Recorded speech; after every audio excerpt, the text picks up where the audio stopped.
Você está escutando o livro Revolução dos Bichos em Livrocast, audiobooks em português. Não esqueçam de deixar seu like e se inscrever no canal. Está gostando das postagens? Você pode me apoiar pagando um café para mim via Pix, ou doando qualquer valor que você desejar. A chave Pix do canal está na descrição. Capítulo 3. Como eles trabalharam e suaram para colher o feno. Mas seus esforços foram recompensados, pois a colheita foi um sucesso. Ainda maior do que esperavam.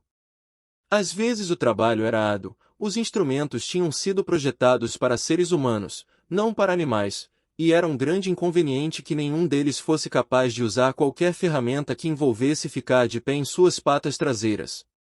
Mas os porcos eram tão espertos que podiam pensar em uma maneira de contornar cada dificuldade.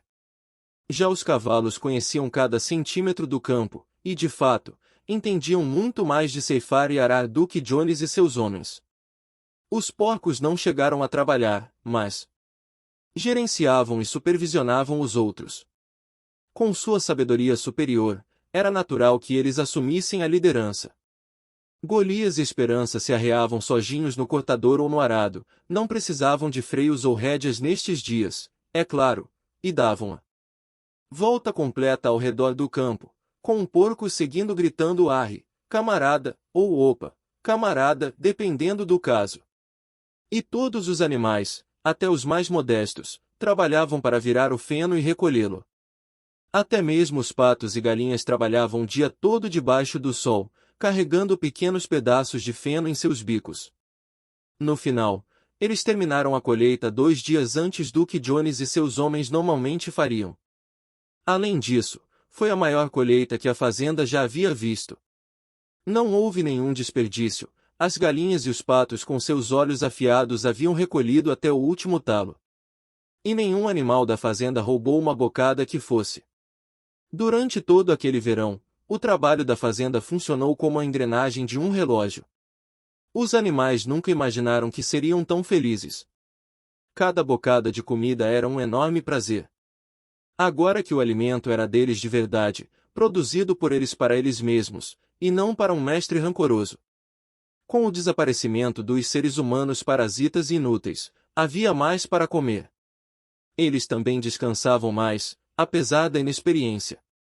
Eles tiveram muitas dificuldades, por exemplo, quando colheram milho no final do ano, tiveram que esmigalhar os grãos no estilo antigo e soprar o joio com o próprio fôlego, já que a fazenda não possuía nenhuma debulhadora, mas os porcos com sua esperteza e o Golias com seus tremendos músculos sempre davam um jeito de terminar.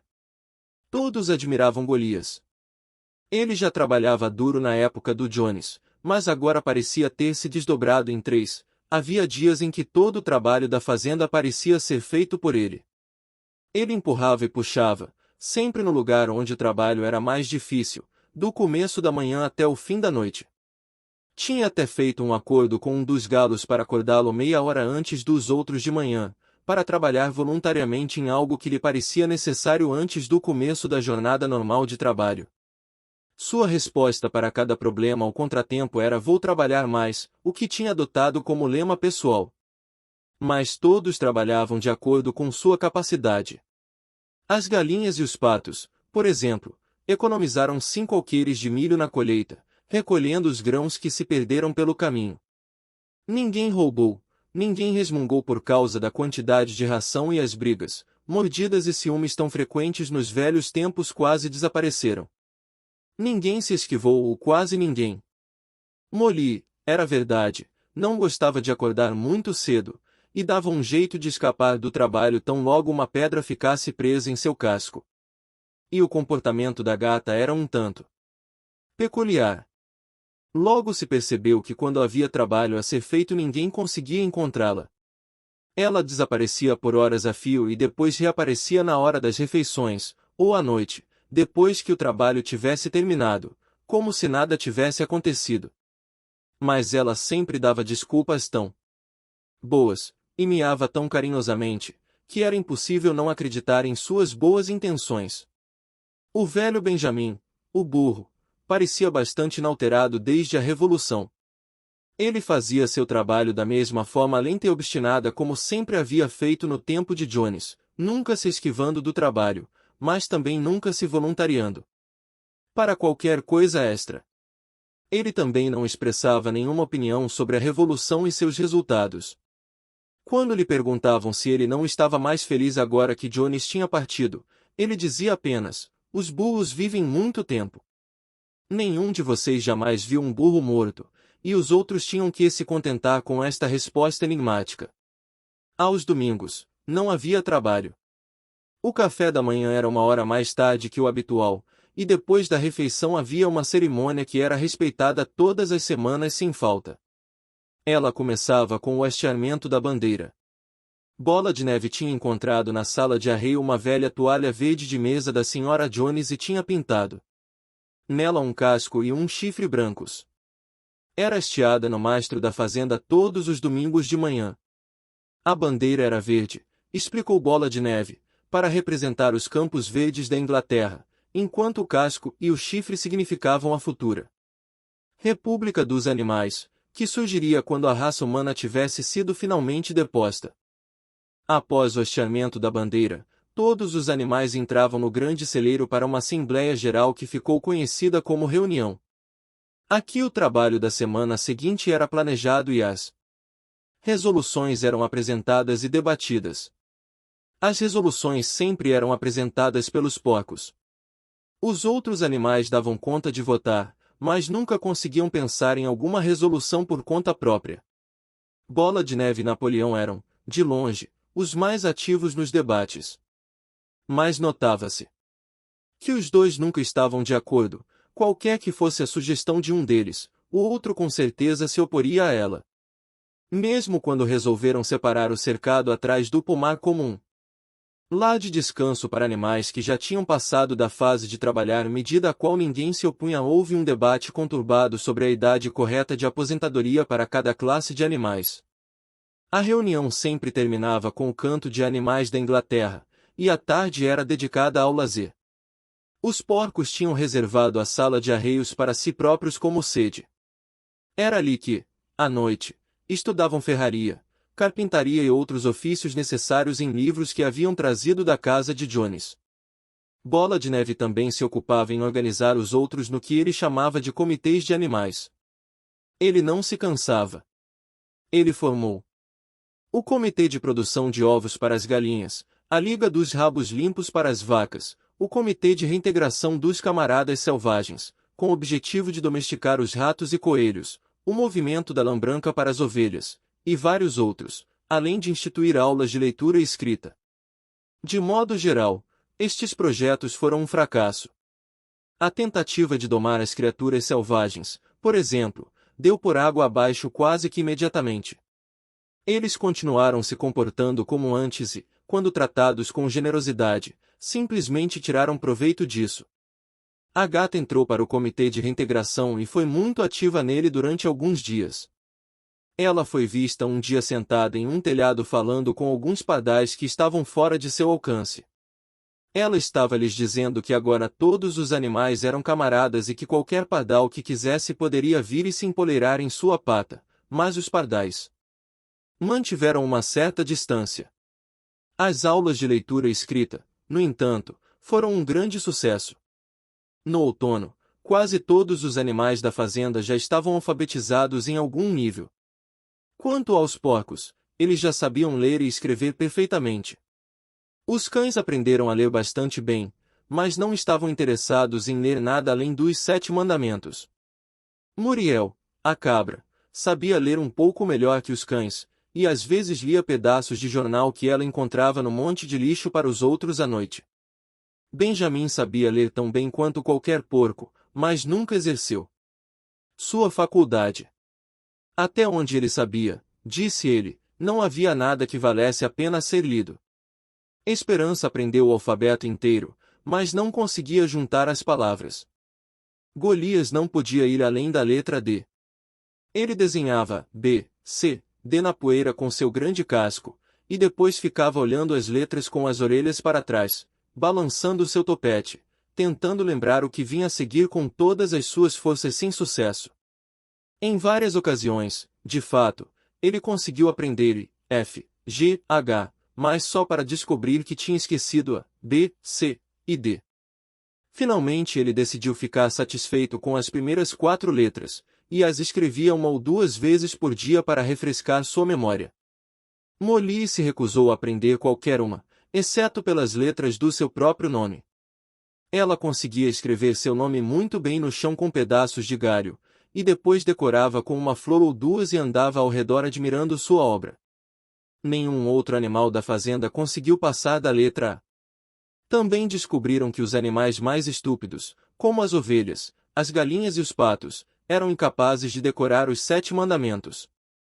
Depois de pensar muito, Bola de Neve declarou que os 7 mandamentos poderiam ser reduzidos a uma máxima única, ou seja, 4 patas bom, 2 patas ruim.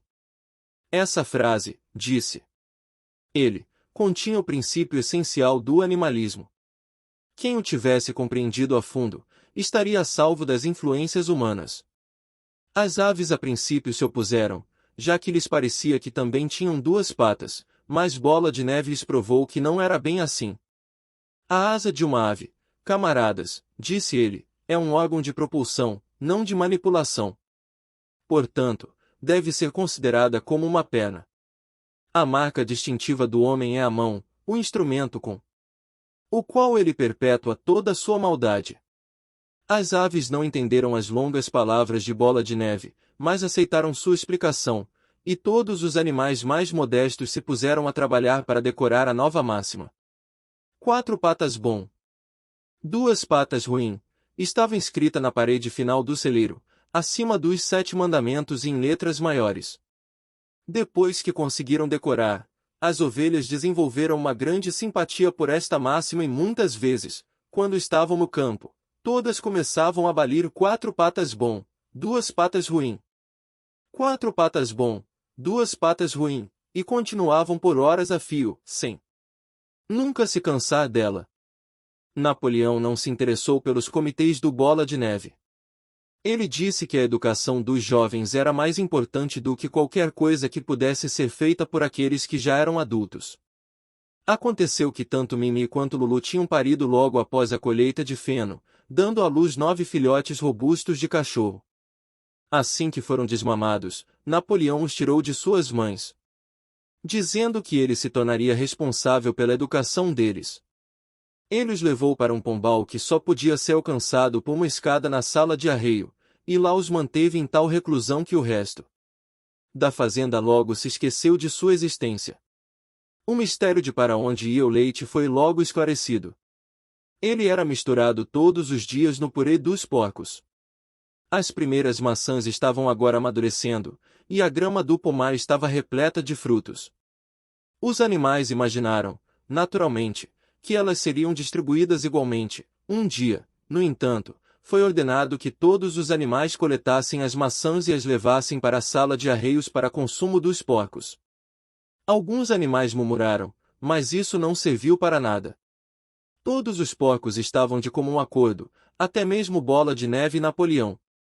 Berro foi o mensageiro das explicações. Camaradas, gritou ele. Vocês não imaginam, espero eu, que nós, porcos, estamos fazendo isso com espírito de egoísmo e privilégio, certo? Muitos de nós não gostam tanto assim de leite e maçãs. Eu mesmo não gosto muito. Nosso único objetivo ao tomar posse dessas coisas é preservar nossa saúde.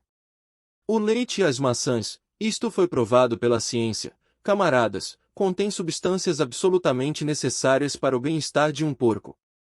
Nós, porcos, somos trabalhadores do cérebro. Toda a administração e organização da fazenda depende de nós. Dia e noite. Estamos zelando pelo seu bem-estar dia e noite. É por sua causa que nós bebemos esse leite e comemos essas maçãs. Você sabe o que aconteceria se nós, porcos, falhássemos em nosso dever? Jones voltaria. Sim, Jones voltaria. Certamente, camaradas, gritou Berro quase que suplicando, pulando de um lado para o outro e balançando sua cauda, e certamente não há ninguém entre vocês que queira ver Jones voltar. Agora, se havia alguma coisa de que os animais estavam certos é de que não queriam Jones de volta. Quando a situação foi apresentada a eles sob esta luz, eles não tinham mais nada a dizer. A importância de manter os porcos em boa saúde era muito óbvia. Portanto, foi acordado, sem mais argumentos, que o leite e as maçãs que se soltaram das árvores, e também a safra principal de maçãs, quando amadurecessem, deveriam ser reservados apenas para os porcos. Fim do capítulo 3. Você está escutando o livro Revolução dos Bichos em Livrocast, audiobooks em português. Não esqueçam de deixar seu like e se inscrever no canal. Está gostando das postagens? Você pode me apoiar pagando um café para mim via Pix, ou doando qualquer valor que você desejar. A chave Pix do canal está na descrição.